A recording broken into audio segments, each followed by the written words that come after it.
Hello. Well, some months ago, probably back in the summer, I decided to build this circuit. It's a Wayne bridge oscillator, if that's how you pronounce it, not sure. I've come across these over the years many times. They're supposed to be a very pure, low distortion sine wave oscillator. And as typical with a Wayne bridge oscillator, they use a lamp for stabilising the thing. Don't ask me how. I did go into the theory of this many years ago, and I sort of vaguely understood it at the time. But that's how they do it anyway. It's to do with the fact that the resistance of the bulb will change as it warms up and cools down again, hence creating a feedback system. And it just so happened I had exactly the right bulb, 12 volt at 50 milliamp, just happened to be in my junk collection. So, but the reason for doing all this though was I wondered if I could produce a better, purer sine wave oscillator than the Rigol over there, or the ultimate, in theory, is the HP audio analyzer, which is supposed to have a very pure oscillator in it, when I can get this thing to stabilise.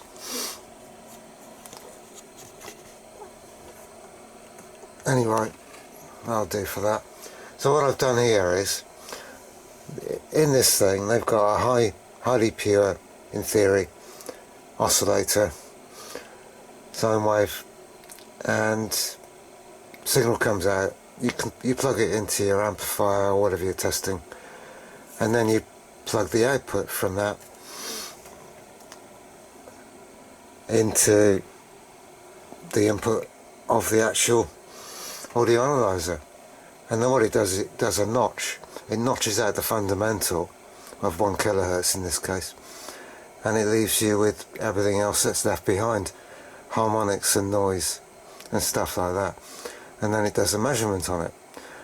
But there's going to be a limiting factor, I think, on something like this, and that's what we're seeing here, because I've got the output connected straight to the input, and I'm measuring 0.0037% total harmonic distortion.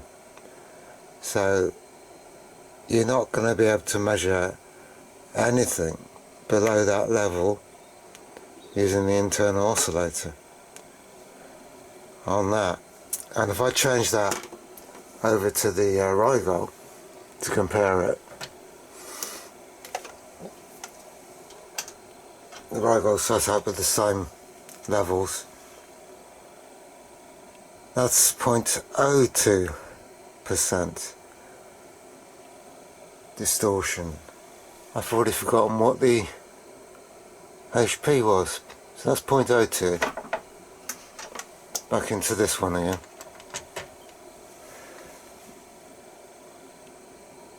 Okay, so this is a fair bit, an order of magnitude lower in distortion. But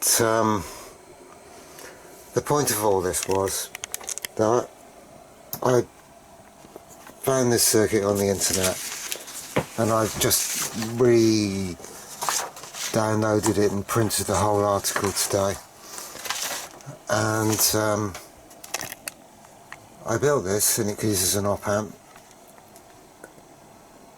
and it uses a rather exotic OPA 627 op-amp, which I think was fairly expensive, but whatever, might have been £5. That's fairly expensive to me. But I fiddled around with this. I built it on a breadboard, and it never worked very well. It certainly was nowhere near as good as the Rigel function generator, let alone the HP. And can't remember what figures I was getting out of it, but it wasn't great in distortion terms. So I even tried swapping this for different op amps. I had some generic thing that you find in amplifiers, a 55 something or other, 5531, I don't know what it was. That performed, if anything, better than the OPA 627, and I even found a very, very ancient 741, and believe it or not, that was the best of all of them.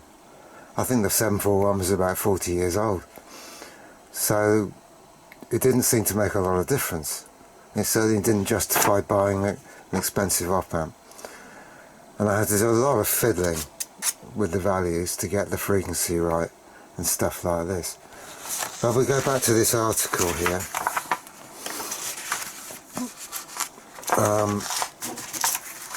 That's the original article. I'm not going to read through it all, but that's where I got the circuit from. Anyway, if I look down to the bottom here,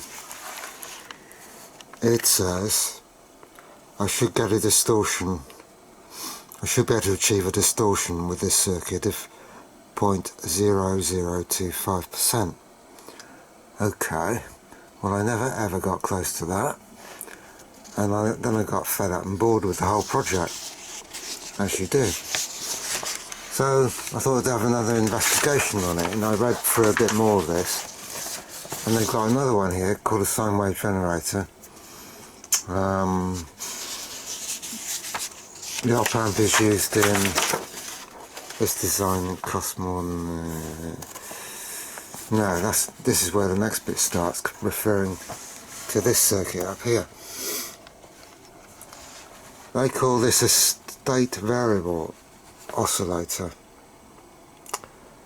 whatever one of those is. I haven't got a clue.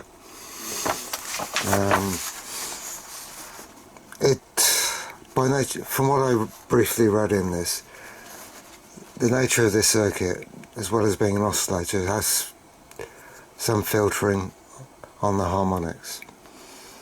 Well, okay. And if I quickly go ahead and look over the page, there's all sorts of calculations and hideous things I don't like. But he said, having built that, he achieved 0.0005% distortion, and when he tidied things up a bit, because he was getting a bit of hum, he got it down to 0.0004% distortion. Well, I thought to myself, why not build this one and see what this one does? Of course, I don't know how good the HP is at measuring extremely low distortion levels, but the other way I can do this is to display the signal on my oscilloscope, which has a spectrum analyzer in it, which will measure the spectrum at audio frequencies. So what I need to do really now is try and build this. And in this design they use a quad op amp, well known, I think it's a fat input, TLO 74 quad op amp. Used them in the past, went through all my junk, couldn't find one. There's probably one lurking somewhere in the depths of all my rubbish, but as I said, I couldn't find one quickly. But I did find, what did I find? Yes, there they are. I found this bent one, which is a TLO 72, and that's a dual op amp. It's got bend legs, but most things have in this house. And I found another one in somewhat better condition with no bent legs, That's a TLO72, I can read it, yeah. So they're quad op amps, and they've got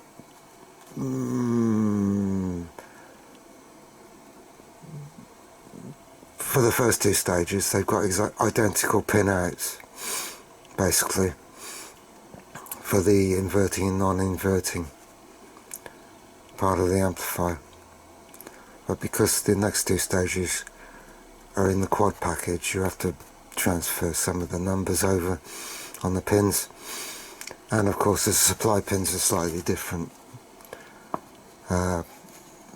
Pin 4 is negative supply and pin 8 is positive supply.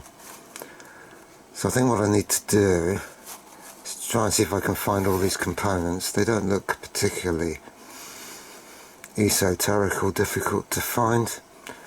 The only question is, in this design they're using a 6 volt 30 milliamp bulb to stabilize the whole thing, and I was wondering if my bulb would work at a lower voltage. So what I did was I took my bulb, which is a 12 volt bulb, and connected it up to 6 volt, and then I looked at the current on my meter up there, power supply meter. So I'm getting 55 milliamps, which is a fair bit higher than the 30 milliamps that they want. But I think it's still worth a try to see what this circuit will do. Once I find all the components, it shouldn't be too hard to build it on a breadboard, so that's what I'm going to do now. Okay, so this is why I've produced this hideous mess on this breadboard, and having wired it all up, of course it didn't work, as is to be expected, so I pulled it all apart again, because I'd done something wrong, because it's so easy to get the components or the wires in the wrong place without noticing. And I didn't have any 16Ks, so I had to do two 33Ks in parallel, which will do for now. And I think they just affect the frequency anyway. And as I said, it didn't work. I was getting some weird results. Not sure what I was getting really. But turns out it was a dead op amp. A dead TLO72. In fact, I don't know which is which now. One of them's dead and one isn't. I pulled them both out, and I just so happened I had some what are these things called? 4558, which are dual op amps, which I salvaged from some load of junk, and they are dual op amps, and they have the same pinouts as this TLO72. So it's now drawing 14 milliamps on the positive side, 12 on the negative, and if we look at the scope, we have success. Ah, God, this stupid bloody camera bracket. That's better. We have a sine wave, which is always a good thing, isn't it, to have a sine wave? And we have quite a big sine wave. We have a 13 volts peak to peak sine wave, which is interesting when you consider I'm running it on plus or minus 15. You think it would be a bit bigger, but I don't really care how big it is, as long as it's there. And it's on a frequency of 962 kilohertz. No, 961 hertz at the moment, which is not too far off what I would be wanting at around 1 kilohertz. So I'd say that's successful. and it looks quite nice as the sine waves go. But what is its distortion? That is the next question. And I don't expect perfection from this, because it's just a bloody lash up, isn't it? But if you hang on a minute, I'll wire it up to the analyzer. Okay, it's connected up to the HP audio analyzer. 969 Hertz, 4.6 volts RMS. Let's just try distortion. Oh dear, 0.86% distortion. That's a bit sad, isn't it? I was quite hopeful when I looked at the oscilloscope screen. It certainly isn't particularly great, is it? Well, I wonder why that is then. I wonder why. What am I doing wrong here then?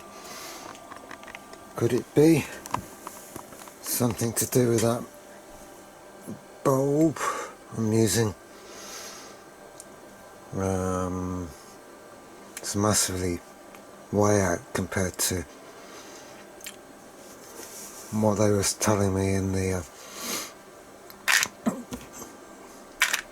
instructions for this, if you can call it instructions.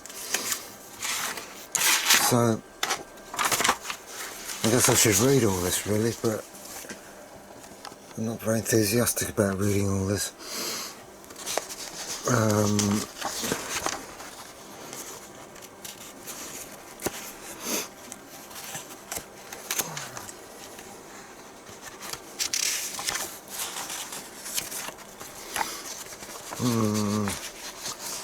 think I'll go in the house and read it. Okay, I've been fiddling around with this thing. I determined that this bulb's probably not going to be good for this circuit. It draws too much current. So I found this one. Now it's 6 volts. It draws 21 milliamps, which is closer to the 30 milliamps that they recommended, where I can find that. Yes, 6 volts 30 milliamp. 21 milliamps is a bit low, but apparently you can adjust these resistors to increase it a bit, which I shall try soon. But what I have noticed now is, we go up to the audio analyzer, we've gone up in frequency to 1.3k. Well, that's not necessarily a problem. I can fiddle with the capacitors and bring that down. But it's also reduced the AC level. I've only gained 1.7 volts. Not a major problem. But as far as distortion is concerned, I'm down to 0.19. It's not fantastic, but it's better than what I was getting before. And there may be some tweaking I can do to improve that. But thought I'd have a look at it on the spectrum analyzer. So what have we got here then? We've got a spectrum analyzer, and we've got a spectrum display. I can zoom that in right. And I need a pointer, and as usual I haven't got one. Ah dear. So what we're doing here is we're scanning between 10 Hertz to 20 kilohertz at that end of the scale. As you can see, we have harmonics. That'll be the second harmonic. Well, we can check that, can't we? Because we're clever. Cursor. So let's put that one on the fundamental.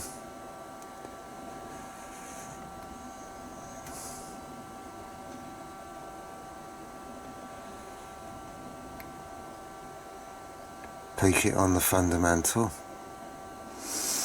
and when we get the other cursor in, then we can look at these harmonics. And we've got that one there, so I peaked it up. That is on twice 1.3 kilohertz, 2.7, and it's 40 dB down. Okay, right, so if I go over to this one, third harmonic, and what's all this rubbish on the screen? I don't want all that. Anyway, third harmonic. Maybe I shouldn't have done that. Okay. That one is down it, but that's the third harmonic, which is sort of jumping up and down a little bit. And that's 44 dB down, a bit lower. So, interesting, isn't it?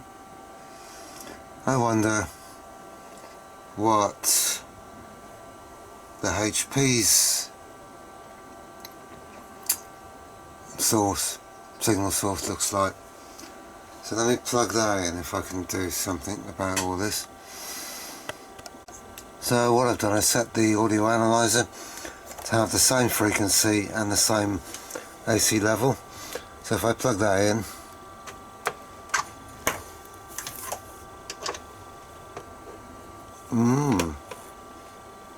doesn't look a lot of difference to me. Where's my cursor gone? No, but I haven't peaked the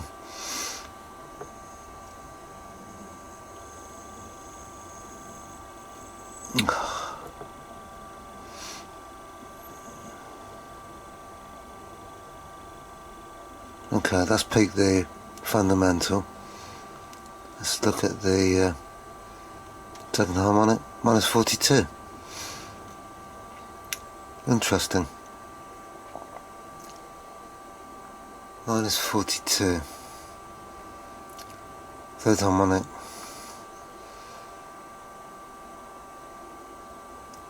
So those results are not too dissimilar to what I was getting with this one if I unplug it, signal from the audio analyzer.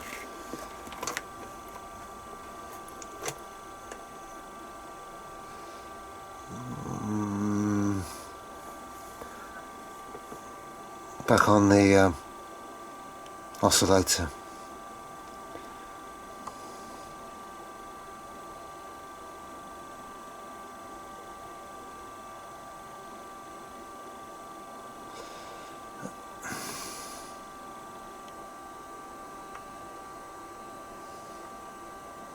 .6 dB volts.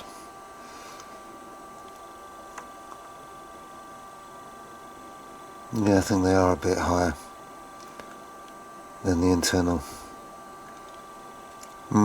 Interesting, isn't it? I think I need to go away and fiddle a bit.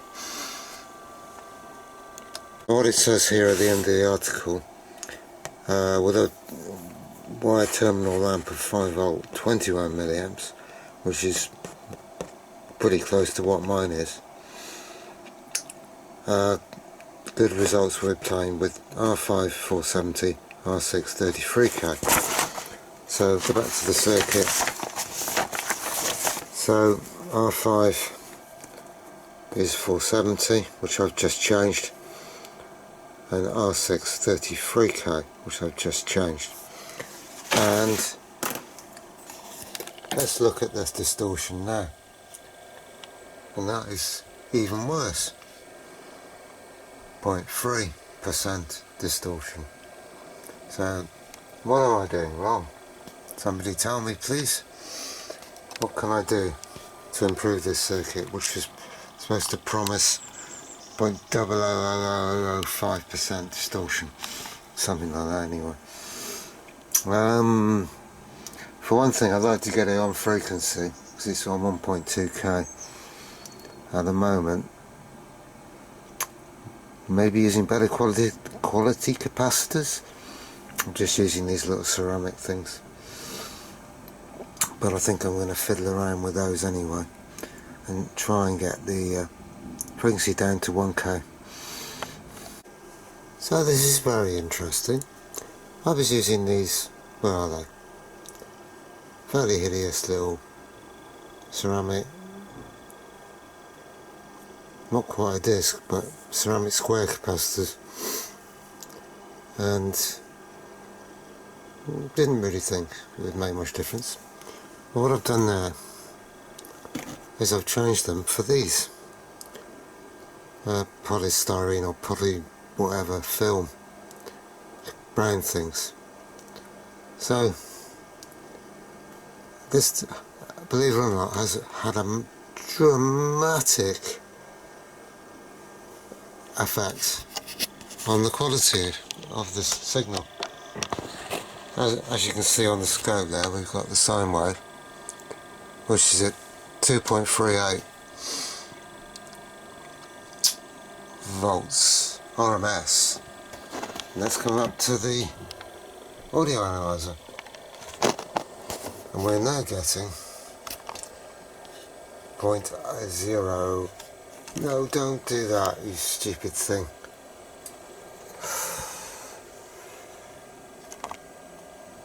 .0036%, which is a massive difference to what I was getting before.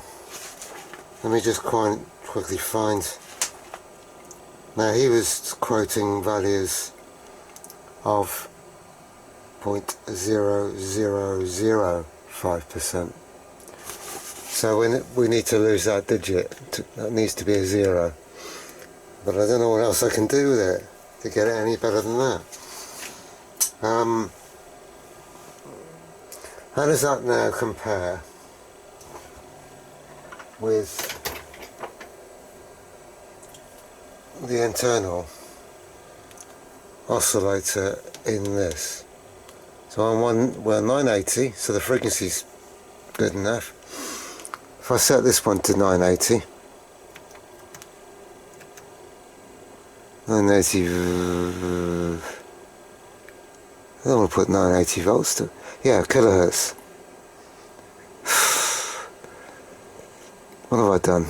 Frequency 980 hertz, and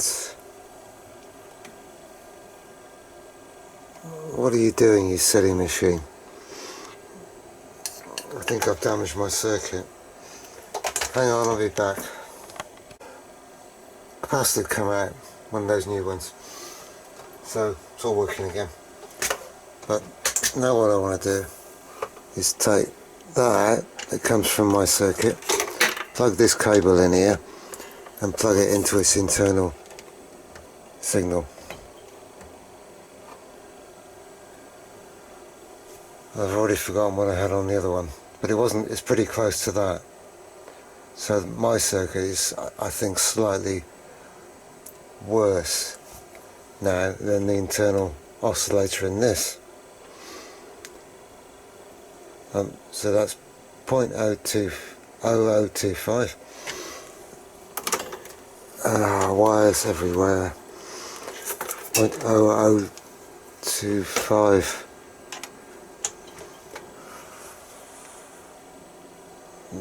Yeah, it's just a fraction worse, but I'm getting somewhere, strangely enough. I don't quite know why those capacitors would make such a difference. And I may still fiddle around with this, because it's not as good as it could be, obviously.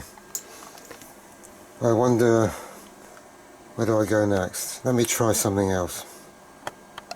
So I was just looking down the bottom end of the frequency range. That's now going between I think 1 Hertz and 1 kilohertz. So that's your main peak up there.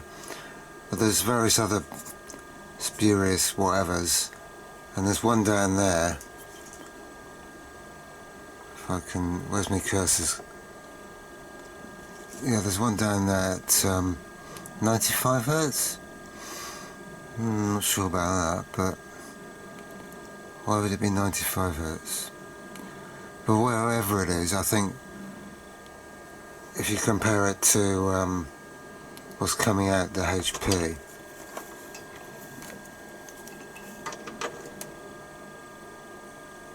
I don't know, there's still a few spurious whatevers, but I don't think it helps building on a breadboard. That's what I mean by all that. But in conclusion, I think I've made progress, and I think it's almost worth building it up on a PCB to see if that improves it. I looked in the instructions, if you call them that, instructions, design, and they recommend polypropylene capacitors for those, and 1% 10k resistors, which I haven't got. So I've just ordered the put the kettle on capacitors, and I'll see if that makes a difference. I've also ordered a TLO74, so I might as well do the job properly. Use a quad op amp as it's designed. So I think that's all I'm going to do on this at the moment. I think I might as well upload it. I mean, it's not by no means producing a perfect result, but it is sort of working. But there's another thing, that it is incredibly sensitive. Look, that's the sine wave, right? And where's the bulb gone? If I touch the bulb, it goes wobbly, because it's obviously detecting the heat in my finger. So it's very, very sensitive to temperature changes. And I think if I do make a circuit board up, I will screw that bulb to the copper with heatsink paste around it, keep it more stable. The other thing it does, if you turn it on and off, now I'll turn it back on again when I can find the right button, it does all this wiggling. It takes ages to settle down. Not a major problem, you just go away a few seconds for it to settle till the whole thing comes into equilibrium. I think that might be the sort of the right word. Anyway, that's enough of that for now. I think I'm just going to upload this and maybe do a part 2 when I've got more components to play with.